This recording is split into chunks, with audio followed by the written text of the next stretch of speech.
I really believe I could be one of the biggest YouTubers on the planet. I believe that without a shadow of a doubt. I believe that. Sometimes when I'm about to click record, or even for the first time just sit down and have some alone time and I can just do the thing, it just feels like I have some type of frozen in time response to making it, because I'm too busy comparing myself with people that I have subscribed to and say they're at 100,000 or just below 100,000. Then a few months later, they're at 600,000.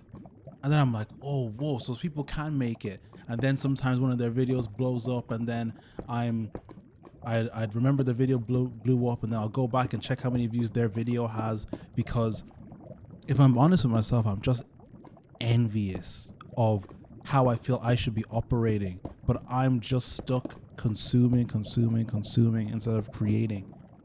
And there was a point where I was scrolling on YouTube and all of the videos that were on my recommended just didn't make sense to me. I just turned off my TV and I just sat there for a second. I could see myself in the reflection and I just knew something was wrong. I knew something was wrong. And the problem is I keep feeling sorry for myself about that. Then I'll have the inspiration to make a video like this now and talk about it in a loop, a perpetual loop. And then I'll see you again in 2 months and I'll have the same complaint. And I'm getting really tired of myself. Really tired of myself. Just constant comparison, constant wishing things were better, constant doing the same thing. Look, my life has changed. And I'll look around my room today and I'll say I'm so grateful, but I'm still so unfulfilled, man. I'm still so unfulfilled. And it's not about being sad. It's just about stopping the comparison. Yo, it's about stopping the comparison. Don't want it to come off as a rant, but it kind of is a rant. Because when they say comparison is the thief of joy, I'll tell you now, I don't think I felt joy in a minute, a hot minute. I've felt gratefulness, I've felt happiness, but I don't think I've felt joy, you know? And I think this comes from just doing a lot of things that just don't, I'm going to say the buzzword now, don't serve me all around. I really think it does. Because if I'm real and I take an audit of my life, I'm working and, naively, I don't even know if that's a word. Naively, I'll be thinking that my bosses actually have my best intentions at heart, because maybe they're actually they're different. They speak like bosses that are like kind of your friends, and it actually feels genuine. But I'm one of those people that having community and having people who like you and you're cool with it means so much to me, no matter what font it comes in. It could be a 40-year-old woman or another 20-year-old person, just being cool. Because that's all I ever wanted, just community. And then I'll just, be shown the true colors again. I don't want to become jaded. I know what this is going to sound like, but then I'll be shown that, oh, this person doesn't have my best intentions at heart. And I'm feeling that with my friends sometimes too. And I don't know if you'd feel the same, but sometimes it feels like you're holding the friends close just to say that you still have friends, or just to say that you're not alone. There's a lot of stuff around me that makes me want to hit the reset button. And it's crazy how I don't recommend it, but I want to push that button more and more every single day. Like, life has gone good, but I want to almost throw it upside down just so I can change it. I was talking to someone. He's a bit of a depressing guy. I don't know if I really like being around him too much.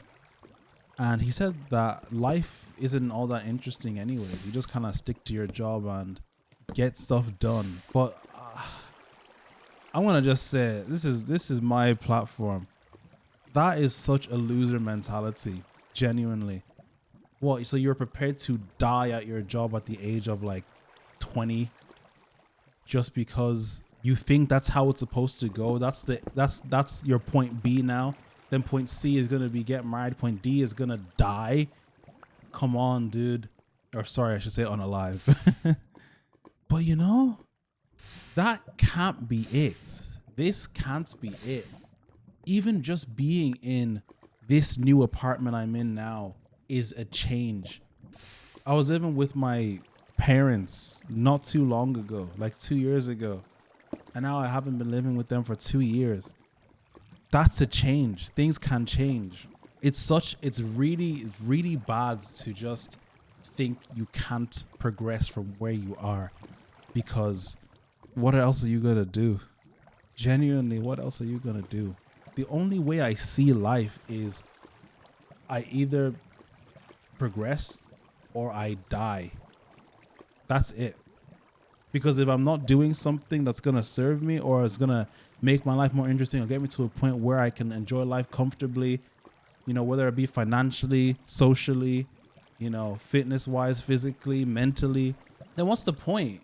Well, you're just gonna work, wait 2 weeks to get paid, wait a month to get paid, then pay your bills, go outside on the weekends only, and then eventually it's over. Curtains closed. Not me. And definitely shouldn't be you either. I don't want to hear it. I don't want to hear it. There's a point where enough is enough, where you actually have to make life happen instead of letting it happen to you. Enough of the victimization. Life is hard. Life is tough, depending on who you are, how you look, what gender you are. It's different for everyone. But life is tough, man. And I don't want to be, I'm not an alpha male channel. I'm not, you know, our boy Andy over here. I'm just a guy that's trying to do better. I'm just a guy that's trying to make life happen. And I feel like I've been sleeping for a long time. I've wasted a lot of years of my life. I know you can go back and say, yo, but you were just a kid. You were just a kid. Nah. Well, also, yeah. So what's the point of this video again? I'm almost in my mid-20s. And I spent a lot of time in my room ruminating. And then opportunities would fall in my lap. And then I still didn't act on those opportunities because I was burnt out. I was down. I don't know what wasn't making the fire spark. You know, I had the lighter, but it's like the logs were wet. I don't know what happened, but I need to find that out. And even if I don't find that out, I need to find a way to relight those logs, you know. That's all I have to say for now. So I'll see you in the next one.